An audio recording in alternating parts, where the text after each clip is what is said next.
जय श्री श्याम भक्तों, आज हम श्रीमद् भागवत गीता जी के 9वें अध्याय का महात्म का स्मरण करेंगे, जो भगवान विष्णु जी को अति प्रिय है, भगवान कान्हा जी को अति प्रिय है, भगवान महादेव जी को अति प्रिय है। बोले विष्णु भगवान की जय। फाल्गुन मास में श्रीमद् भागवत गीता जी का जब हम पाठ करते हैं, उसका हमें अमोघ फल की प्राप्ति होती है, ना मिटने वाले फल की प्राप्ति होती है।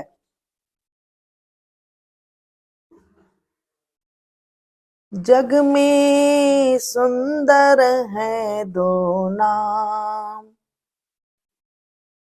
जग में सुंदर है दो नाम, चाहे कृष्ण का हो या राम, चाहे कृष्ण का हो या राम। बोलो राम राम राम, बोलो श्याम श्याम श्याम, बोलो राम राम राम, बोलो श्याम श्याम श्याम।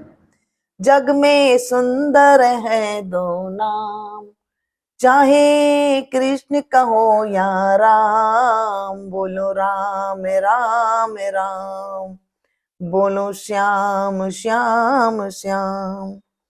अब महादेव जी कहते हैं कि सुनो पार्वती, अब मैं आदर पूर्वक 9वें अध्याय के महात्म का वर्णन करूंगा, तुम स्थिर होकर सुनना।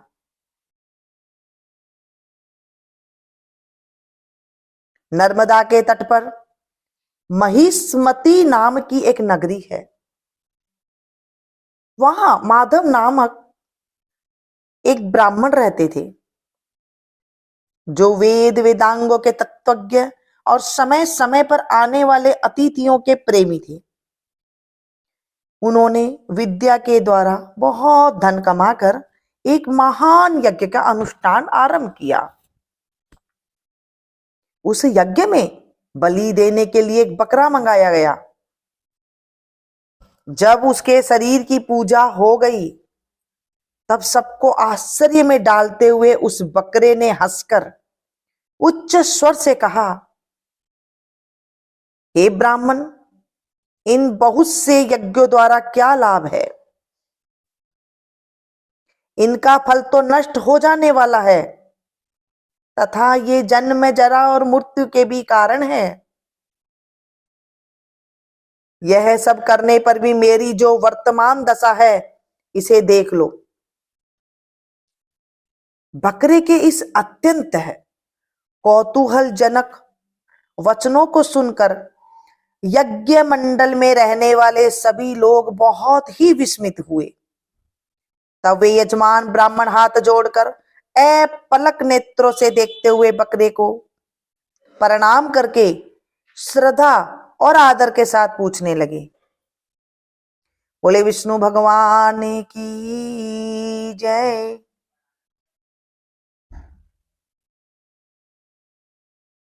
तब ब्राह्मण बोले, आप किस जाति के थे?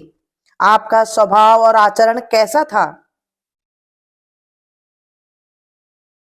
तथा किस कर्म से आपको बकरे की योनि प्राप्त हुई, यह सब मुझे बतलाइए। तब बकरा कहने लगा, ब्राह्मण, मैं पूर्व जन्म में ब्राह्मणों के अत्यंत निर्मल कुल में उत्पन्न हुआ था। समस्त यज्ञों का अनुष्ठान करने वाला और वेद विद्या में प्रवीण था। एक दिन मेरी स्त्री ने भगवती दुर्गा की भक्ति से विनम्र होकर अपने बालक के रोग की शांति के लिए बलि देने के निमित्त मुझसे एक बकरा मंगाया था।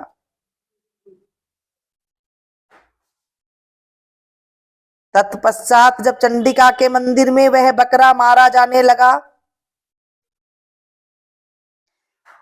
उस समय उसकी माता ने मुझे श्राप दिया, ओ ब्राह्मणों में नीच पापी, तू मेरे बच्चे का वध करना चाहता है, इसलिए तू भी बकरे की योनि में जन्म लेगा।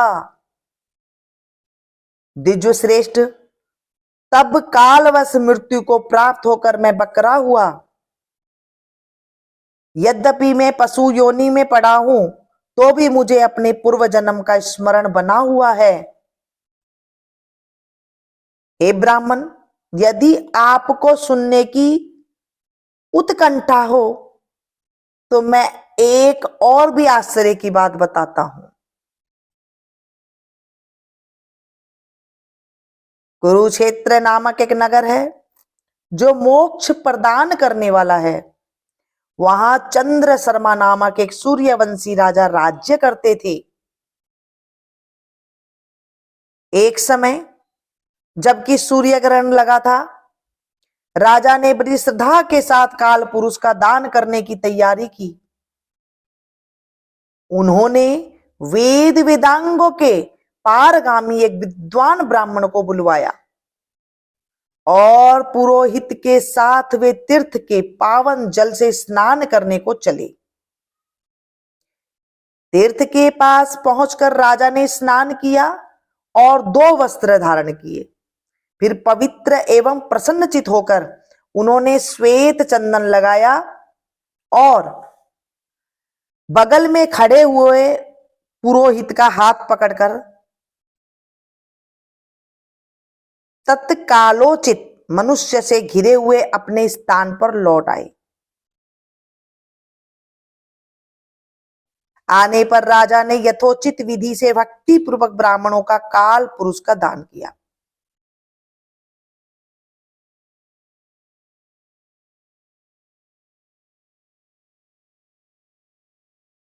जब ब्राह्मणों को काल पुरुष का दान दे दिया, तब काल पुरुष का हृदय चीरकर उसमें से एक पापात्मा चांडल प्रकट हुआ।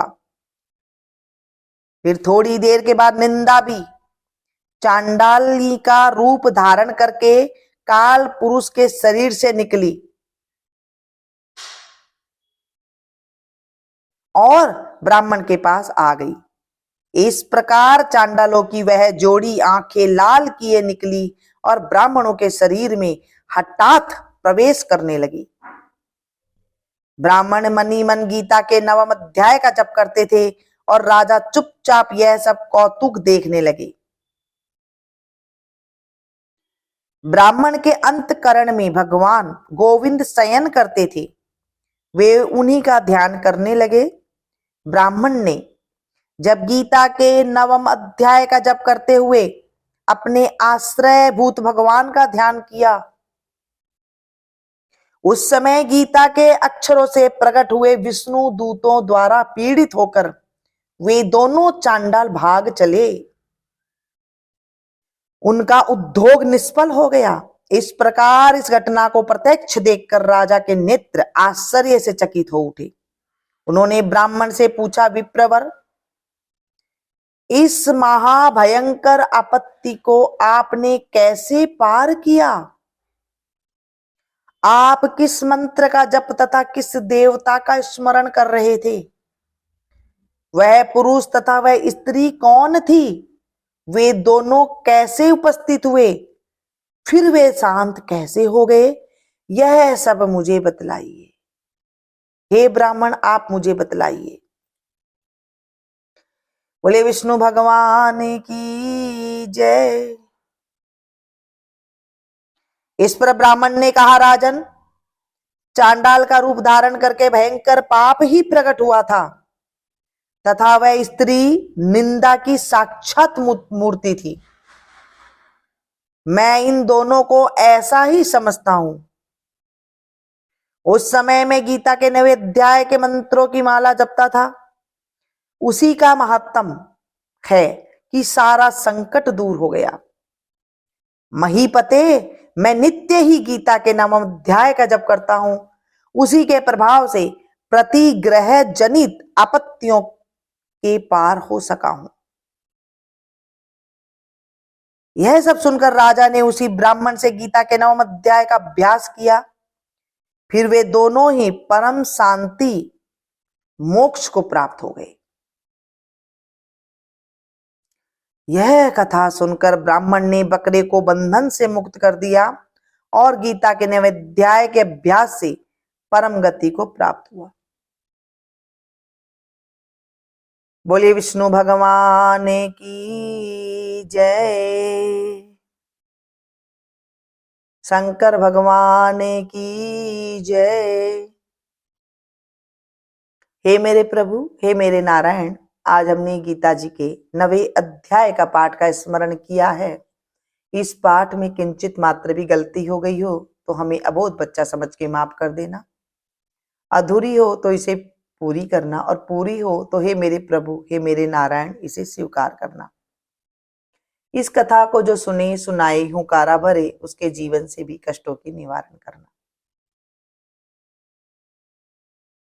मेरा आपकी कृपा से सब काम हो रहा है। मेरा आपकी कृपा से सब काम हो रहा है। करते हो तुम कन्हैया, मेरा नाम हो रहा है। करते हो तुम कन्हैया, मेरा नाम हो रहा है। मेरा आपकी कृपा से सब काम हो रहा है। मेरा आपकी कृपा से सब काम हो रहा है। तमेव माता च पिता तमेव, तमेव बन्धु च सखा तमेव, तमेव विद्या द्रविणं तमेव, तमेव सर्वं मम देव देवम्। पापं पापकर्मं पापात्मा पापसम्भवो, त्राहि मां पार्वतीनाथो सर्वपापो हरो हरो। त्राहि मां पार्वतीनाथो सर्वपापो हरो हरो। त्राहि मां पार्वतीनाथो सर्वपापो हरो हरो। सांब सदा शिवाय नमः। बोले विष्णु भगवान की जय, शंकर भगवान की जय। फाल्गुन मास में नेगेटिविटी बहुत ज्यादा होती है। होली के अवसर आ जाता है तो इस महीने में हमें ज्यादा से ज्यादा पूजा पाठ करनी चाहिए, मंत्रों का जाप करना चाहिए, किसी की निंदा नहीं करनी चाहिए, चुगली नहीं करनी चाहिए, अपशब्द नहीं बोलने चाहिए, घर में ग्रह कलेश कलह नहीं करनी चाहिए, क्योंकि ग्रह बहुत कमजोर होते हैं। अगर हम कुछ करते हैं तो उसका प्रभाव ज्यादा से ज्यादा पड़ता है। जब हम पूजा पाठ करते हैं तो उसका प्रभाव भी हमारे जीवन में करोड़ों गुना होकर के हमें मिलता है। शुभता फल की प्राप्ति होती है, जो हमारे शरीर को रोगों से निवारण देती है, कष्टों से निवारण करती है। बोले विष्णु भगवान की जय। आज बस इतना ही। कल मैं फिर से मिलती हूँ आपको एक नई कथा के साथ, नई जानकारी के साथ। तब तक आप लोग देखते रहिए मनुष्य संगीत।